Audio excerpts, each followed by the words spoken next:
السلام علیکم. میں آج آپ کو ایک بہت آزمودہ وظیفہ بتانا چاہتی ہوں.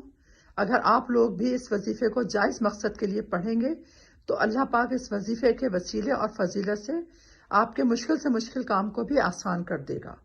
یہ آج سے 20 سال پرانی بات ہے کہ میں ایک بزرگ سے بہت متاثر تھی، کیونکہ وہ مجھے وظائف کے ذریعے میری مدد کرتے تھے.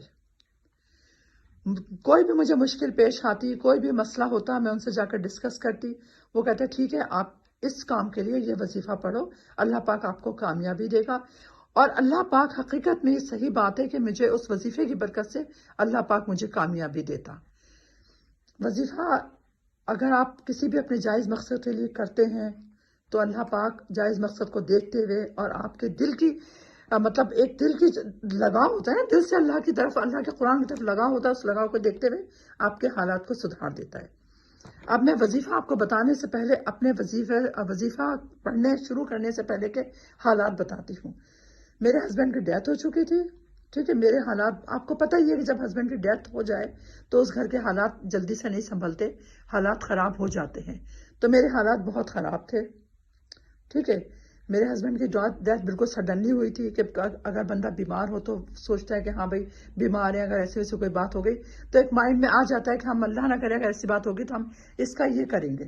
لیکن بالکل اچانک ہی ہسبینڈ کی ڈیتھ ہوئی، بچے میرے بہت چھوٹے تھے.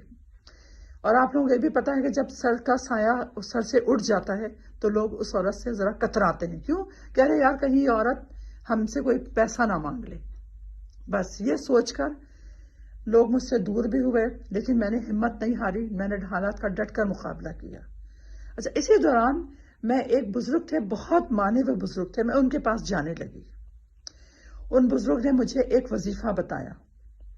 انہوں نے کہا اگر آپ نے اپنے حالات کو سدھارنا ہے تو پھر آپ ایک وظیفے کا عمل میں آپ کو بتا رہا ہوں، آپ وہ عمل کریں گی تو انشاءاللہ آہستہ آہستہ آپ کے وظیفے کے ذریعے، آپ کی نمازوں کے ذریعے آپ کے حالات بہت اچھی طرح سے درست ہو جائیں گے.